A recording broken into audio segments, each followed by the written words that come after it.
सभी भाई बहनों को जय श्री माता जी। ध्यान करते वक्त अगर कुछ शारीरिक संकेत मिलते हैं तो क्या करना चाहिए, श्री माता जी की अमृतवाणी से जानकारी प्राप्त करते हैं। ध्यान में अगर आपकी आंखें फड़क रही हो तो समझ लेना चाहिए कि आज्ञा चक्र पे कोई चोट हो रही है। उसमें बुरा मानने की कोई बात नहीं है। अपना आज्ञा चक्र अगर खराब है तो उसे ठीक कर लेना चाहिए, क्योंकि आपका आनंद कम होता है। आपका शरीर अगर हिल रहा हो ध्यान में और आप आराम से बैठ नहीं सक रहे हैं तो समझ लेना चाहिए कि आपके मूलाधार पे चोट हो गई। ये और भी डेंजरस सिचुएशन हो जाता है।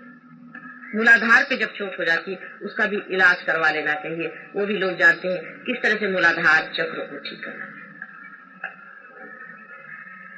जानने को तो आप लोग मेरे लेक्चर सुन सुन के सब शास्त्र जान रहे हैं, लेकिन मैं देखती हूँ कि जो लोग थोड़े ही दिन पहले आए हैं वो आप लोगों से कभी कभी बहुत जोरों में जल्दी आगे बढ़ जाते हैं, क्योंकि ये पढ़ाने लिखाने की बात है। ये आपके हाथ अगर थरथरा रहे हैं, कप कपा रहे हैं, तो भी समझ लेना चाहिए कि कुछ न कुछ आपके अंदर बहुत बड़ी खराबी हो गई है। उस पे जूते मारने का इलाज सबसे अच्छा है। कल एक साहब आपने देखा होगा कि वहां कहने लगे कि माता जी मैं एकदम जड़ हो गया, फिर मेरे सामने आके यूं करने लगे। उनसे मैंने पूछा तुम्हारे गुरु कौन है, तो कहने लगे कि भागवत साहब है पूना में। तो मैंने कहा वो क्या करते हैं? कहने लगे उन्होंने एक स्पिरिचुअल वो बनाया हुआ है, साई स्पिरिचुअल सेंटर, और वो उन्होंने मुझे दीक्षा दी। मैंने कहा दीक्षा क्या दी? ये हिलने की दीक्षा दी। कहने मैंने 16 साल में बीमारियां उठाई, मेरी नौकरी चली गई, ये हो गया वो। मैंने कहा तुम्हारे अक्ल नहीं है? पर तुम्हारे गुरु है तो तुमको ये सब होना नहीं चाहिए। कितने रुपए दे? अभी तक 5-6 हजार रुपए दे चुका हूँ सेंटर। मैंने कहा अच्छा 5-6 हजार रुपए से दे करके सारी बीमारियां तुमने अच्छे से मोल ले ली। फिर उसको भूत को, उसके जो भागवत साहब थे उनको जूते मारे, और वो जो दूसरा उनका सेंटर था उसको भी जूते मारे, तब उनका हाथ ठहरा और ठीक। ये तो आप ही के सामने कल हुआ था, बहुत से लोग वहां। उनसे साफ साफ बात कर लेनी चाहिए कि आपको कोई ना कोई गुरु है, आपके अंदर कोई ना कोई बाधा है, आपके अंदर कोई ना कोई गलत है। उसमें कोई बुरा मानने की बात नहीं।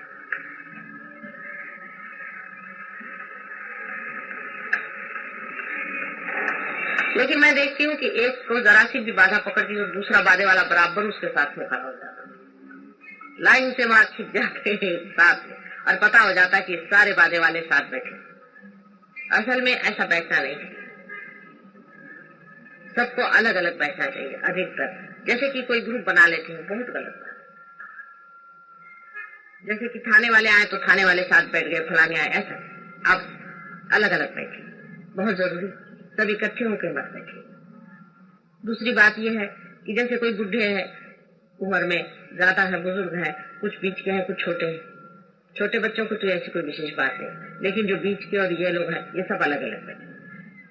जो वृद्ध है वो जवान लोगों के साथ बैठे, जो जवान है वो वृद्धों के साथ बैठे। 4-5 जवान इकट्ठे हो जाए तो भी आफत हो जाएगी, और 4-5 बुढ़े इकट्ठे हो जाए तो भी आफत हो जाएगी। आप देख लीजिए, होता है। जवानी और बुढ़ापे की जो समझ है दोनों बांटने की थी, वो भी आप सामूहिक चेतना में बांट सकते हैं। बड़ों को समझदारी चाहिए, विजडम चाहिए, जरूरी है। बहुत वाइज होना चाहिए, बड़प्पन चाहिए, बड़ा दिल चाहिए, और छोटों को मान्यता चाहिए, बड़ों का मानना चाहिए, और छोटों में एक्टिविटी ज्यादा होनी चाहिए बड़ों से। बड़े आदरणीय हो तो उनका आदर होगा, पर बड़ों को आदरणीय होना चाहिए और छोटों को बड़ा का आदर करना चाहिए। अनादर तो वैसे भी एक सहयोगी का दूसरे सहयोगी से करना है, क्योंकि आप लोग सब देवता स्वरूप हैं। ये सब आप ध्यान में समझ सकते हैं। आपसी बातों से, दूसरों के बारे में आंतरिकता से अगर आप सोचें तो आप फौरन समझ लेंगे कि अरे भाई उनका तो ये आज्ञा चक्र पकड़ा है इसीलिए ऐसा होता है, अरे भाई उनका तो हृदय चक्र पकड़ा है इसीलिए ऐसा होता है, इसीलिए स्वर ठीक से नहीं निकल रहे। आपको बुरा नहीं लगेगा, दूसरे को भी बुरा नहीं लगेगा, लेकिन बुरा लगना यही बहुत बड़ी बात है। मेरी भी बात का लोग बुरा मानते हैं तो फिर औरों का क्या? मेरी कोई भी बात का बुरा नहीं मानना चाहिए। मैं आपके बिल्कुल हित के ही लिए सारा काम करती हूँ, यह आप जानते हैं। कोई भी बात की चर्चा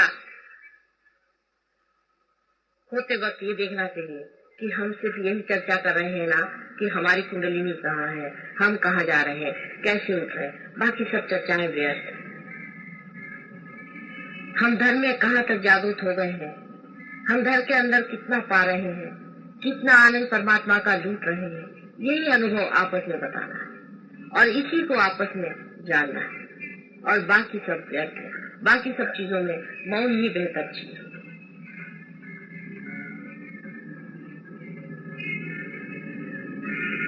जब इस तरह के सहयोगी हो जाएंगे तो बड़ा अंतर हो जाएगा, बहुत बड़ा अंतर। सहयोग का प्रतिबिंब आपसे फैलने वाला है और जिस पे प्रतिबिंब पड़ता है वो पर एकदम साफ चीज है और उसकी प्रतिबिंबित होने की शक्ति तो पूरी तरह से जागरूक है, तब कोई भी मुश्किल नहीं रहेगी। सहयोग और किसी चीज से नहीं फैल सकता और किसी भी चीज से नहीं। आप बड़े बड़े ऑर्गेनाइजेशन कर दीजिए, आप बड़े बड़े मंत्र जागरण कर दीजिए और गाने हो जाए, म्यूजिक हो जाए, इससे नहीं होगा। इन सब चीजों से कुछ भी नहीं होने वाला है। मैंने तो इतने कभी भी पार लोग देखे नहीं जितने आज देख रहे। यह हो भाग्य हमारा कि ऐसे मैं देख रही। किसी भी युग में इतने पार लोग मेरे दृष्टि के सामने नहीं रहे। ये परम भाग्य की बात है। लेकिन जैसा कि मैं कहती हूँ कि मॉडर्न टाइम्स है, यहाँ पूरे साधु कोई नहीं। आप ही लोग पहले बहुत बड़े साधु थे और संसार में रमे हुए नहीं थे, जंगलों में रहते थे। आज आपने संसार ले लिया है और संसार में आप रमे हुए, लेकिन अपनी साधुता में उतरते ही क्या मजा आ जाएगा। इस गंगा जमुना में ही एक सरस्वती बहना शुरू हो गई।